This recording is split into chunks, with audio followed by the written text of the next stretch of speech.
Sejam muito bem-vindos a mais um episódio do Semibreves. Esse é o nosso episódio número 24. Vamos fazer exercícios de percepção de modos gregos. Meu nome é Pedro Janquizur e, como sempre, estou aqui com Daniel Lima. Olá, gente. Mais um dia, agora enfrentando a quarentena e cada um na sua casa. Espero que vocês estejam se cuidando e vamos cuidar de aprender algo de útil nesse tempo, né? Num tempo, vamos deixar ele ocioso, vamos deixar ele totalmente produtivo. Isso aí, vamos treinar as orelhas, pelo menos. No mínimo. Os ouvintes mais atentos vão perceber que essa não é a nossa qualidade de áudio usual, né? Normalmente a gente costuma gravar os nossos programas numa qualidade bem maior.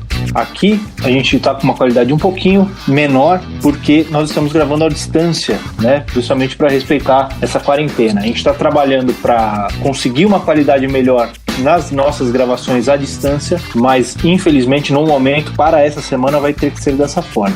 Por ser um episódio de percepção, a gente vai depender muito do piano, que também não vai ser gravado do jeito que a gente costuma. O piano, normalmente, a gente grava uma pista MIDI e depois a gente coloca um som de piano legal, então fica um som bem claro, um som bem cristalino, bem limpo mesmo. Agora a gente vai ter que gravar o som do teclado sendo captado pelo próprio microfone do celular que o Daniel está usando para gravar esse episódio, então não vai ser o mesmo som. Talvez você tenha um pouquinho mais de dificuldade para identificar cada uma das notas, mas ouve devagarzinho, vai pausando, vai voltando o episódio conforme for necessário. A maioria dos aplicativos de podcast tem aquele botãozinho de voltar 15 segundos, você pode ir voltando, ouvindo de novo os exercícios, até você conseguir identificar todas as notas. E lembre-se sempre, né? A gente vai tentar ir mastigando o conteúdo por partes, né? Presta atenção, a gente vai seccionando aqui os modos e fazendo exatamente da mesma forma como a gente fez lá os intervalos, as tríades e as tétrades. Vamos dividindo o conteúdo e vamos devagarinho introduzindo cada característica dos modos diversos e fazendo com que você entenda como é que essa coisa funciona. Isso aí. Bom, aqueles nossos recadinhos de sempre.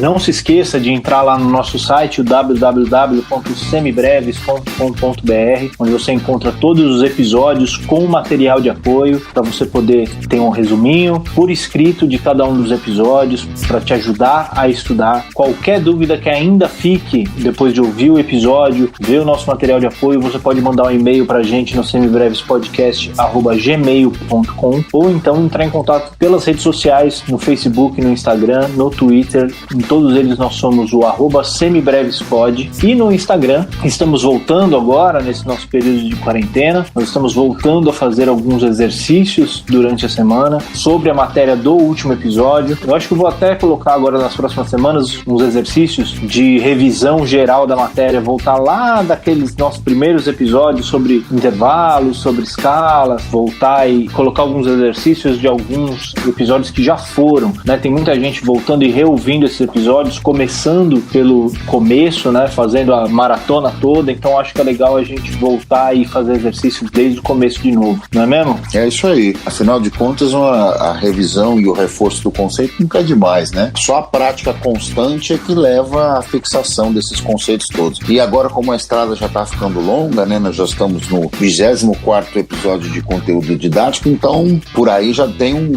uma bela estrada para você ir se divertindo, os pitstops e etc. É, exatamente. Mais alguma coisa, mais algum recado para dar antes da gente ir para os exercícios? Não, eu acho que é isso mesmo. Bora para a aula, vamos para a luta. Então vamos lá. Vamos para os nossos exercícios de percepção de modos gregos.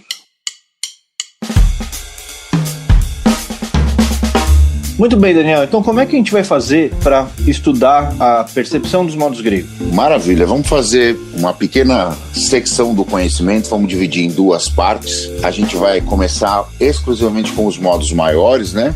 O jônio o lídio e o mixolídio, e a partir da evolução dos exercícios e da consequente aumento da percepção, a gente vai introduzindo os outros. A gente introduz primeiro o dórico e depois os outros menores. E a gente vai justificar essa didática da seguinte forma: a alteração que esses modos maiores sofrem de diferenciação de um para o outro é sempre usando ou a quarta ou a sétima. Então fica mais fácil de a gente criar o conhecimento a partir disso. Você vai tendo isso bem estabelecido, a gente vai conseguir montar os outros modos em volta. Então, só lembrando, o jônio é a escala maior, tem a quarta justa e a sétima maior, o mixolídio tem a quarta justa e a sétima menor, o lídio tem a quarta aumentada e a sétima maior. Todas as outras notas, segundas, terças, sextas e a quinta, são maiores ou justas. São idênticas para todos. As notas de diferenciação são só a quarta e a sétima. Tudo isso você já sabe. Agora a gente vai tentar ouvir, cantar e ouvir esses diferentes modos para tentar fazer esse exercício. Vamos nessa, Pedro? Isso aí. Lembrando que a gente vai dividir esse assunto em 2 episódios, né? Esse episódio a gente vai fazer o lídio, o jônio, o mixo e o dórico, porque dórico é o modo menor mais próximo desses 3 modos maiores. Vamos chamar ele de modo de transição, né? Ele é igual o mixo, só que com a terça menor. Lembrando que, se você tá com alguma dúvida ainda sobre como funcionam os modos gregos, quais são os intervalos deles, a gente já tem 2 episódios de modos gregos. A gente já tem o nosso episódio de explicação dos modos e a gente tem o nosso episódio de exercícios de modos. Volta lá nos 2 episódios anteriores e ouve com atenção, ouve com calma, ouve com papel na mão, vai anotando, que tá tudo explicado lá. E para fazer esses nossos exercícios, como sempre, a gente recomenda que você ouça o exercício, ouça o Daniel tocando, aí você pausa o episódio, tenta cantar as notas que ele tocou, tenta identificar o modo e aí depois você dá play e confere na resposta. Certo? Muito bem. Então vamos nessa. Para a gente começar e fazer o nosso warming up, né, aquecer a percepção, vamos tocar aqui os modos e vamos notar o sabor diferente de cada. Vamos começar pelo lídio, seguindo.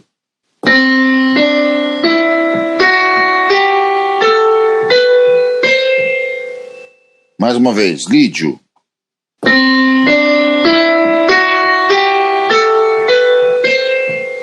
Percebe essa quarta pontiaguda aí, né? Ela morde a cabeça de quem tá ouvindo mesmo. O jônio agora.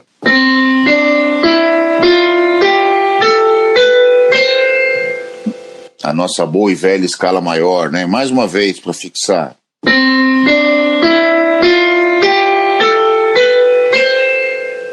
O jônio já tem essa cara mais confortável, né? Essa cara de resolução. É o nosso cara de velho escala amigo. Maior mesmo. É o nosso velho amigo. E o mixolídio por último. Vamos nessa.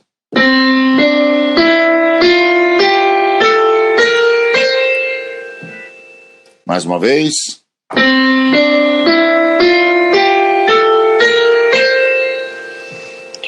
É engraçado como salta a nota diferente, salta aos ouvidos, né? Ela pula na cara da gente como se ela fosse, sei lá, alguém que estivesse te agredindo.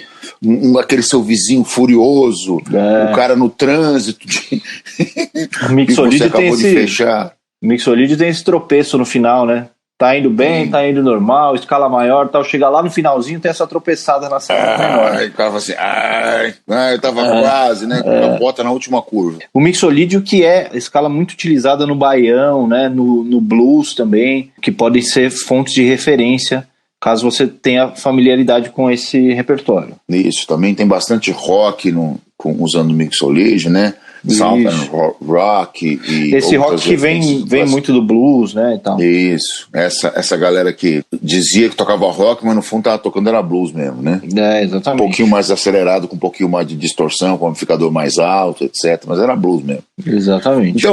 Então vamos nessa, vamos dar início aos nossos exercícios, vamos mudar a tônica para a coisa não ficar muito monótona e vamos seguir o baile. Vamos lá.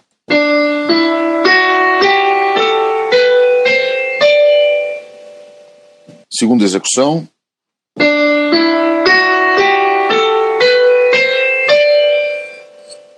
Terceira execução.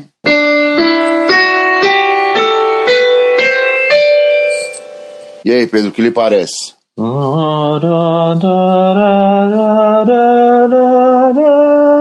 Exatamente isso. Exatamente isso, né? Tem aquele tropecinho ali no final. Você percebe o meio tom entre a sexta e a sétima. A sétima fica mais longe da oitava, ela fica mais perto da sexta. Que essa é uma sétima menor.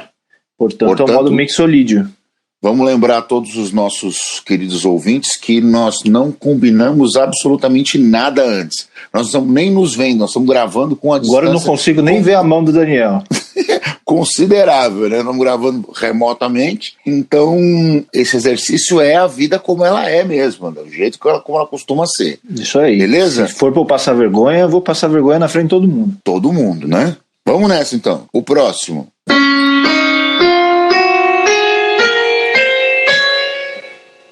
Mais uma vez.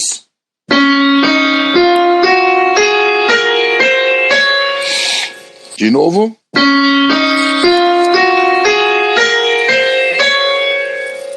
E aí, Pedro? O que você acha?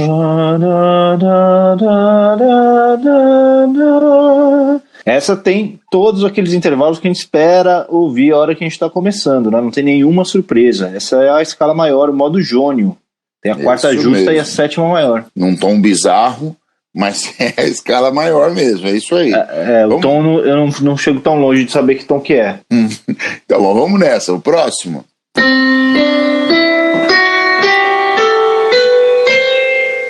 De novo.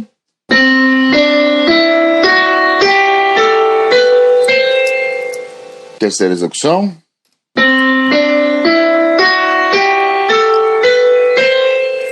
E aí, Pedro? Isso! Que beleza! 10 horas da manhã, bicho. 10 horas da manhã. É isso aí. Então a gente tem essa quarta que tá mais longe da terça do que o normal, né? Ela tá mais perto da quinta. É isso aí. Isso, agora ficou redonda. Ela tem esse meio tom entre a quarta e a quinta. Essa é a quarta aumentada do modo lídio, que tem também a sétima maior lá em cima. Outra coisa que é importante a gente frisar é que mesmo você reconhecendo esse intervalo característico do modo nesse momento, é bom você cantar o resto da escala para você se acostumar e deixar ela bem firme no ouvido. Deixar todos esses modos bem firmes, porque mais para frente a gente vai ter o modo lídio com a sétima menor, chamado de mixo 4+. É isso aí, né? O quarto grau da escala menor melódica. O quarto grau da escala menor melódica. A gente vai ter o dórico com a sétima maior, por exemplo.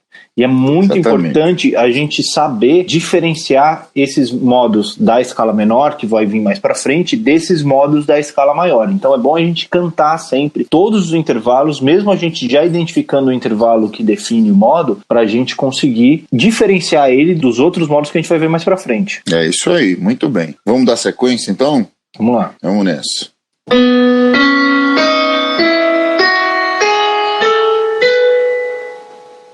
Mais uma vez.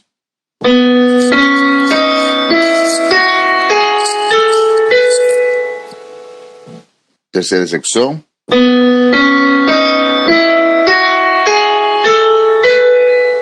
E aí?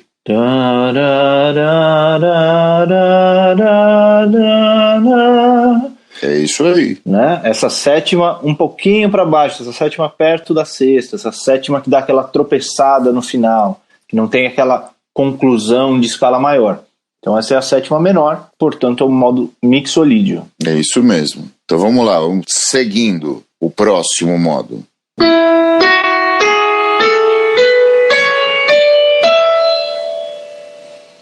De novo.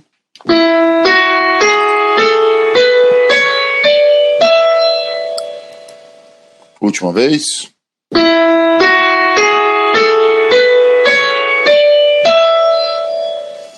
E agora?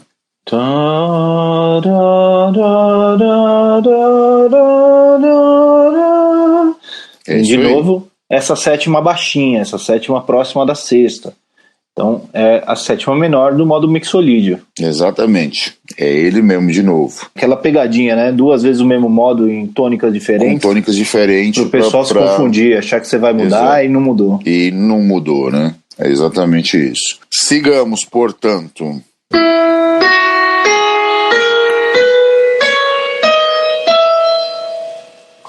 De novo.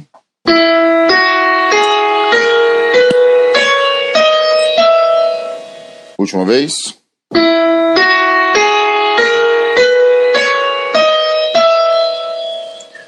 E aí, Pedro?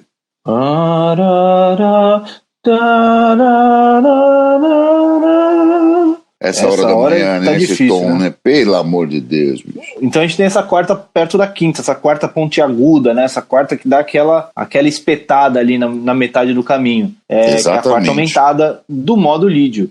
Modo lídio tem a sétima maior lá em cima, né? Então, isso. Modo lídio. Veja que eu mantive a tônica, dessa vez não mudei o modo. Então eu fiz as duas coisas, né? Mantive o modo no exercício anterior e troquei a tônica, e agora mantive a tônica e troquei o modo. As duas maneiras de entender como é que a coisa funciona, né? Então vamos fazer mais um pra gente depois introduzir o dórico. Vamos nessa.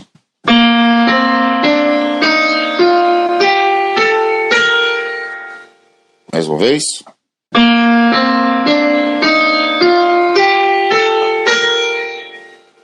Terceira execução.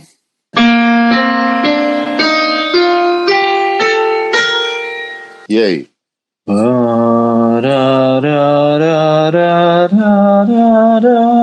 Um tom um pouco mais user-friendly para o horário. Isso, um pouco mais caridoso, né? Isso. Essa é aquela escala sem surpresas, aquela escala que tem a quarta justa, tem a sétima maior, é o modo jônio, tudo certo.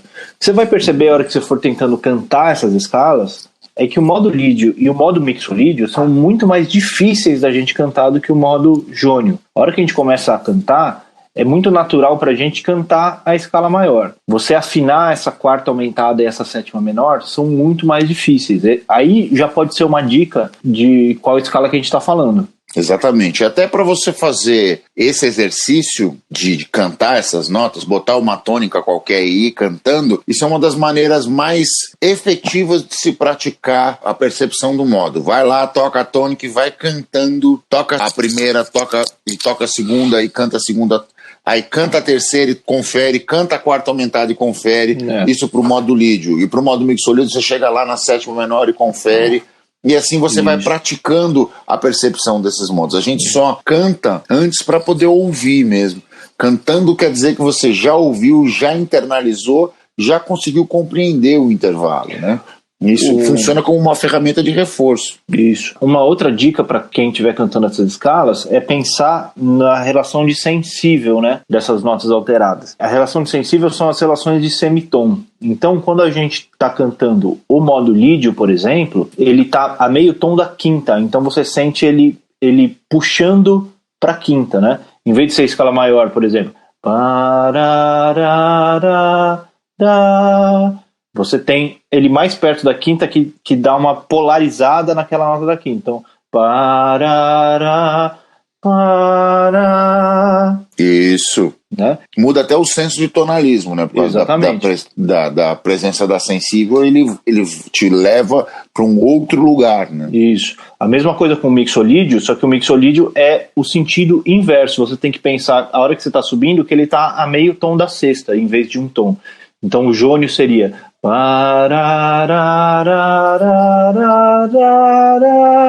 tem essa sensível entre a sétima e a oitava, enquanto que o mixolídio é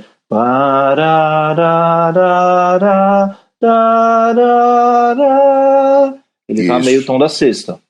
É isso aí, essa aqui é o barato. Treinar a cantar essas escalas dessa forma, já a hora que você for ouvir, já é um ótimo caminho. Se você pegar para essa semana essas 3 escalas e você, quando você estiver dirigindo, quando você estiver no banho, dirigindo, agora menos gente está dirigindo, né? Não vou dizer ninguém está dirigindo, mas espero que se você possa não dirigir, que você não esteja dirigindo. Mas se você está no banho, você está cozinhando, você está lavando louça, o que é que você estiver fazendo? Você não está usando o seu cérebro para nada? Canta. Você não precisa da mão para cantar. Canta as escalas, canta saindo do mesmo tom, canta o jônio, aí você altera a quarta para cima, vira o modo lídio, altera a sétima para baixo, vira o modo mixolídio. Se você estiver se sentindo muito aventureiro, você pode até fazer as duas coisas, colocar a quarta aumentada e a sétima menor, fica super legal também. Mas a gente não viu isso da parte teórica. Ainda não aconteceu, né? Vai acontecer só quando a gente mudar de campo harmônico. Exatamente. Muito bem. Então vamos colocar nessa brincadeira o dórico. Vamos lá. Vamos incluir a nossa criança rebelde aqui. Então vamos nessa. Então a diferença é de cara, né? Tem, de cara tem si. Tem o Neil Diamond aí gritando pra você. Né? O Sweet Caroline batendo na sua cara com um remo. Olha só como é que vai ficar o resto do modo.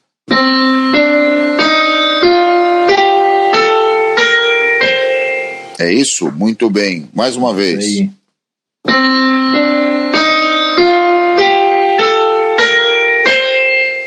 Lembrando que em matéria de estrutura ele é idêntico ao mixolídio, só que com a terça menor. Isso. Vamos ver como é que a coisa vai funcionar? Beleza, vamos dar sequência então. Primeiro, bora lá.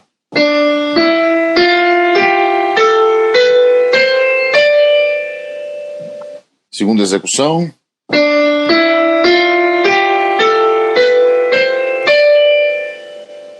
Mais uma vez.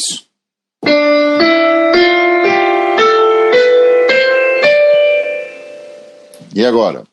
Não, aí já matou, né? Aí já foi, né? Aí você já matou. Aí já matou, né? Aí já tem a terça menor, já só pode ser o modo dórico. Importante.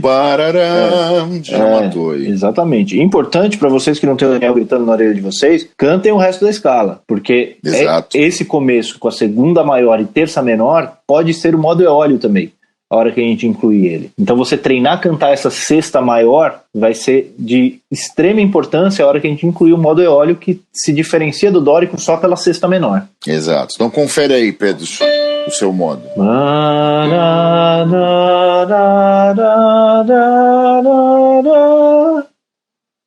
É isso aí. Muito bem, podemos misturá-lo no meio da nossa bagunça aí, então. Vamos lá. Então vamos de jônio, lídio, mixolídio e dórico. 4 modos, todos misturados, beleza? Vamos nessa? Então vamos lá.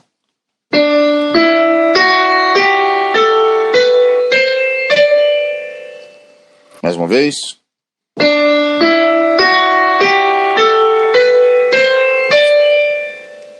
Terceira execução.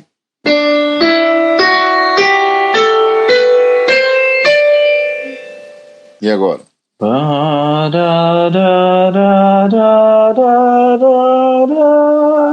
Tem aquele tropecinho no final, né? Aquela sétima perto da sexta. Tem a sétima menor, mas ele tem a terça maior. Então é um modo mixolídio. Exatamente. Sigamos.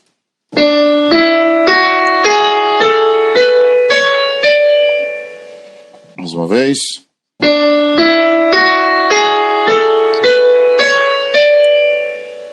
De novo.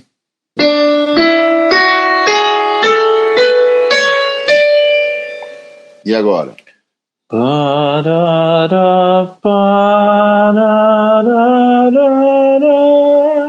Com mais difícil de cantar do que de sacar, né? É, exatamente. Tem essa quarta ponte aguda aí no meio, né? Essa quarta que está próxima da quinta. Exato. Que é do modo lídio. Modo lídio. Muito bem. Dando sequência.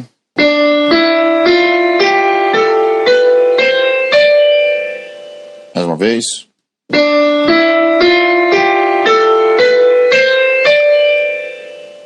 Terceira execução.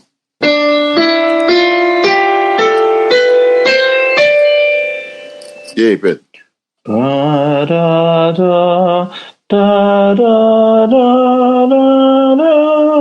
É ele mesmo. Essa terça menor já entrega, né? Cantei até o final, tem a sexta maior, a sétima menor. É um modo dórico. Muito bem. Vamos nessa.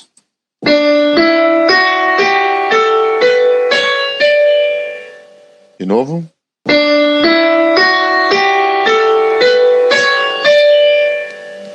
Terceira execução.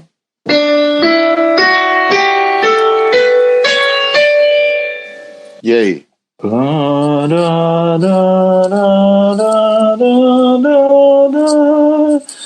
Aquela sem novidade nenhuma, né? Com a terça maior, quarta justa, a sétima maior. Então é o modo jônio. A ideia desse exercício que eu fiz agora, eu fiz todos com a mesma tônica. Eu mantive a tônica no mesmo lugar e fui alterando os modos para que ficasse latente a diferença entre o sabor dos mesmos. Esse é o exercício que você pode fazer cantando. mantém a mesma tônica e vai alterando os modos. É isso aí. Essa é uma das formas de se fazer. A outra é pegar um dos modos e ir mudando as tônicas e cantando, e fazer isso com os 4, fazer o raciocínio inverso, mudar a tônica e mantém o modo.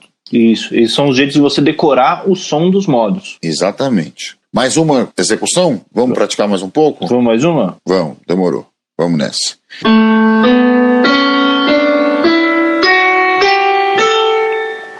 De novo.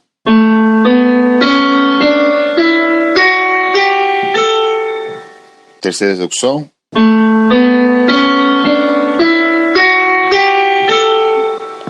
E aí?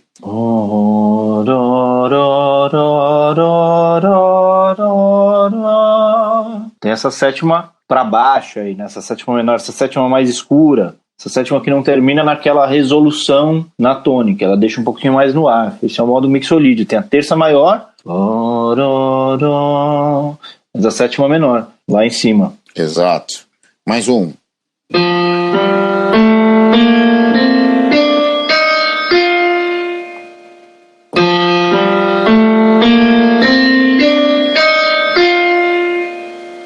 Terceira execução.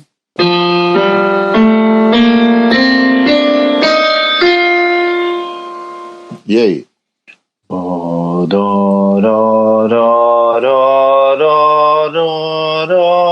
Esse é o modo mixolídio. Esse é o modo que tem a terça maior, a quarta justa e a sétima menor. Aí eu fiz diferente, eu mantive o modo e mudei a tônica. Eu fiz a mesma coisa que eu fiz no outro, só que com um raciocínio inverso. Exatamente. É isso aí, então. É isso aí? Então, vamos encerrar por aqui nossos exercícios? Material para praticar, vocês têm bastante. Lembrando que a gente encerra aqui, mas vocês ainda não, que eu tô sabendo que tá todo mundo com tempo aí agora. Então entra lá no teoria.com, entra no musictheory.net, todos eles têm lá, quando você escolhe os exercícios de percepção de escalas, você pode ir nas configurações e escolher só as escalas que você quer. Ele vai ter escala maior, escala menor, tira essas, escolhe só modo jônio, modo lídio, modo mixolídio e modo dórico, que em inglês vai ficar Ionian, ou Ionian, Lydian, Mixolydian e Dorian. É isso aí. Escolhe eles lá, treina esses 4 modos, porque daqui 2 semanas a gente vai treinar os outros 3 modos, são os outros 3 modos menores. Daqui 2 semanas, porque semana que vem nós vamos ter um episódio especial, nós vamos ter um episódio de Clube do Disco. Olha o spoiler aí. Isso é uma série nova, que a gente vai explicar semana que vem como é que vai funcionar, mas eu acho que vai ser muito legal, vocês não perdem por esperar.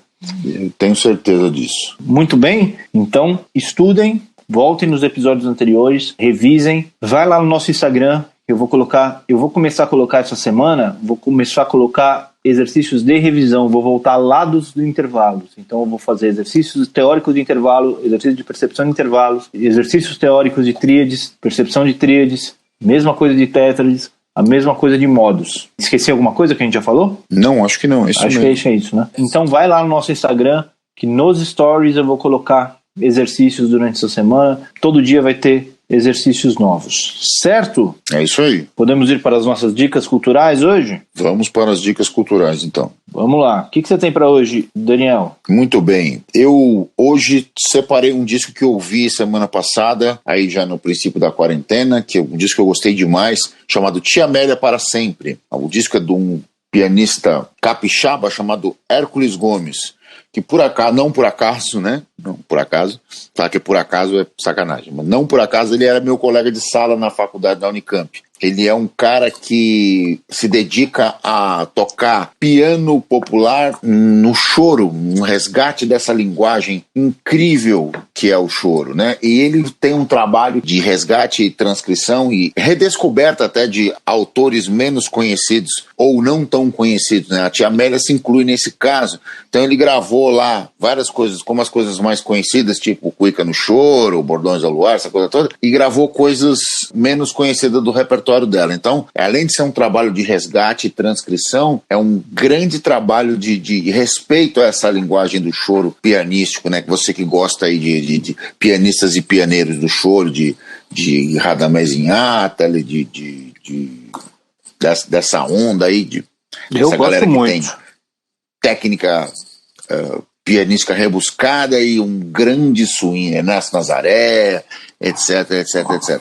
Então, Tia Amélia para Sempre, do grande Hércules Gomes, é a minha dica cultural de hoje. Não percam, escutem, o disco é lindo. Muito bom, é um repertório que de tempos em tempos vai caindo um pouquinho no esquecimento, né? O pessoal vai esquecendo disso e é bom que sempre tem alguém para vir gravar um disco novo e lembrar todo mundo desse repertório, que vale muito a pena todo mundo conhecer. Inclusive a gente estava falando sobre isso na live de ontem, né? Exato. Sobre o repertório de choro e tal, as diferenças. Sobre a linguagem de improvisação, como os caras improvisam diferente dos jazzistas. É a nossa grande escola de improvisação, é o choro. Exatamente, né? A nossa grande música instrumental, né? O choro. Exato. Muito bem. Eu vou recomendar hoje o disco de estreia da Julie London, de 1955, chamado Julie Is Her Name. É um disco que eu ouvi falar no podcast do Nelson Faria, quando ele estava entrevistando o Roberto Menescal, e eles falam desse disco. Acho que é um disco muito bom, um disco muito leve pra gente ouvir nesses tempos difíceis, pra gente tirar um pouquinho a cabeça do que tá acontecendo no mundo lá fora. É um disco que é só voz, guitarra e baixo. Então a Julie London é acompanhada pelo Bernie Castle na guitarra e pelo grande Raimundo Couro Madeira, né? O Ray Leatherwood no baixo. E esse disco, além de toda a questão do repertório, a questão dos standards que a gente estava falando lá no episódio sobre como ouvir jazz e tal, esse é um disco que é uma aula de acompanhamento e bom gosto, né? Não tem muitos solos, grandes improvisos e tal, mas é um acompanhamento de voz com baixo e guitarra feito num bom gosto, que a gente vai lembrando as importâncias de certos detalhes, como, por exemplo, a gente está muito acostumado no mundo do jazz instrumental, sai tocando a música e improvisa. Ouvindo esse tipo de disco, a gente lembra da importância que tem uma introdução. Como uma introdução com acordes bem encadeados pode dar todo o clima, todo o tom da música que você está querendo tocar. Arranjos, bom gosto, acompanhamento, é um disco que vale muito a pena para ouvir, para se apreciar, para se estudar, para se tirar os acompanhamentos, os solos de guitarra, as linhas de baixo. Material de estudo aí para cobrir uma quarentena inteira. Isso é tão verdade no que você falou do que diz respeito às introduções, que algumas delas acabam virando parte do próprio standard, né? Num dado momento. Exatamente. Um exemplo clássico que me vem à cabeça é o Ela é Carioca, né? O pá, pá, pararudá, pá, pá, pararudá. Isso aí é a introdução, não é a música. Mas ela é tão marcante, mas tão marcante que ela acaba virando parte Aquarela do Brasil também, né? Aquarela do Brasil, outro exemplo. Mesmo aquele acompanhamento de piano do Águas de Março. Também, você não consegue tocar essa música sem tocar aquilo lá, né? Sem tocar daquele jeito. São coisas do arranjo que ficam tão marcantes, mas tão marcantes que elas moram ali na canção para sempre. O Águas de Março, essa introdução, ele começa no piano ou no violão? Agora eu me confundi. Não, ele começa no piano. No piano mesmo, né? No piano. É que já tem tantas versões dessa música, mas seja no piano ou no violão... Se você está falando do Elis, Tom e Elis, no piano. Mas já ficou...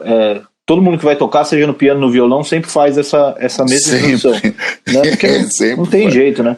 Pois é. Ou mesmo o cara Wade, né? Fala assim, mesma coisa. O cara já toca aquela, fala, olha aí, o cara vai tocar, bicho, entendeu? Já direto. Exatamente. Já a associação é imediata. Né? Agora, músicas que não têm introdução, vale muito a pena você sentar 5 minutos e pensar como é que eu vou começar essa música? Que introdução que eu posso fazer para isso? Mesmo que ela não tenha no original, mesmo que não tenha uma referência com uma introdução. Fala assim, como é que eu posso começar essa música? Como é que eu posso fazer para criar o clima para essa música começar? Tem música que é legal que ela comece direto. Tem música que não, tem música que cabe uma introdução ali, cabe fazer um arranjo em cima dela. Não é só sair tocando, né? E aproveitando o assunto da live de ontem, antes da gente ser cortado pelo Instagram, a gente estava falando um pouquinho sobre uma TED Talk, né, uma palestra do David Byrne, que era vocalista do Talking Heads, e depois, né, que passou a banda e tal, ele se dedicou, além de fazer música, que, para ser bem sincero, eu não sei qual que foi o nível de produção dele depois do Talking Heads, o que ele fez bastante coisa. Ele entra numa de world music, assim, ele se junta com o Tom Zé uma época. Legal. Eu não acompanhei. A carreira solo dele é bem mais legal que o Talking Heads, inclusive. Eu não acompanhei essa época, mas ele tem todo um trabalho de pesquisa, né, de música. meio acadêmica mesmo. E ele tem um livro sobre o qual ele fala nessa palestra. Eu não li o livro, mas eu vi a palestra, que é How Architecture Changed Music. É isso? Deixa eu conferir aqui. Mas que ele fala sobre como os espaços onde as músicas são feitas mudam o jeito como a música é feita. Então, como um teatro molda a música que é composta para ser tocada dentro dele, molda as óperas, molda as músicas de concerto. Quando essa música vai para os salões de swing, de jazz, como isso molda o tipo de música que era feita. Quando essa música vai para os pubs, seja, né, nos clubes, nos barzinhos, como isso, lógico que ele fala isso do ponto de vista americano e inglês, mas a gente pode traçar esses mesmos paralelos para o Brasil, como a gente fez ontem na live. Quando isso vai para os pubs, para os clubes, para os barzinhos, como isso cria o jazz bebop, cria o punk rock. Quando isso vai para os grandes estádios, você cria coisas como U2. É super interessante. Chama How Architecture Helped Music Evolve. No canal do TED, ele tem em inglês com legendas em inglês, mas eu acho que você deve encontrar no YouTube com legendas em português essa palestra. Eu vou dar uma pesquisada, se eu achar eu coloco na descrição do episódio. Maravilha. De cara, quando a gente fala em arquitetura e música, me vem direto a obra baquiana toda e as catedrais góticas, né? Como os contrapontos faziam todo sentido naquelas as vozes, 2, 3 vozes baquianas, faziam todo sentido naquelas igrejas com teto alto e apontado para cima, né? Uma curvatura bem acentuada, né? Faz todo sentido. Os caras aproveitam essa arquitetura do local e usa isso em favor da música, né? Isso, e o que a gente falava na live ontem, por exemplo, da música brasileira, quando você tinha as rodas de samba, a música era feita de um jeito. Quando isso vai para o rádio e vai para os salões, que se precisava de muitos instrumentos tocando para se ter o volume necessário, porque a gente não tinha a mesma amplificação que a gente tem hoje, como isso muda e acaba formando aquele samba-canção, aquela era de ouro do rádio, daquelas orquestras com aquele cantor cantando impostado e tal. Tudo isso tem a ver com o meio que está sendo usado para se transmitir a música, que leva inclusive à bossa nova, né? Quando você tem a evolução dos equipamentos de amplificação, que aí você pode cantar baixinho, que o microfone pega, só uma voz de violão, e você consegue encher toda uma casa de show, todo um teatro só com isso. E a própria gravação evolui também, né? Porque aí a gravação não passa a não ser mais mecânica, né? A impressão no acetato já não precisa mais daquela intensidade toda, né?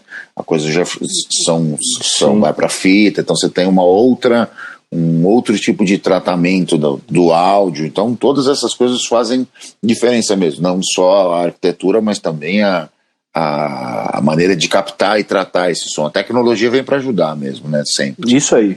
E a gente vai falar muito disso no episódio da semana que vem, no nosso primeiro episódio do Clube do Disco. A gente vai falar muito sobre essa tecnologia de gravação e como isso mudou o jeito que a gente faz música até hoje, certo? É isso aí, belo spoiler. Muito bem, mas por hoje vamos ficando por aqui.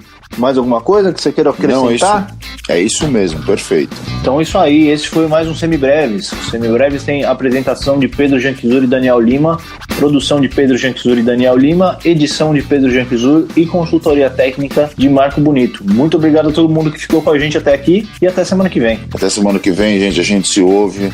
Abraços a todos e se cuidem na quarentena.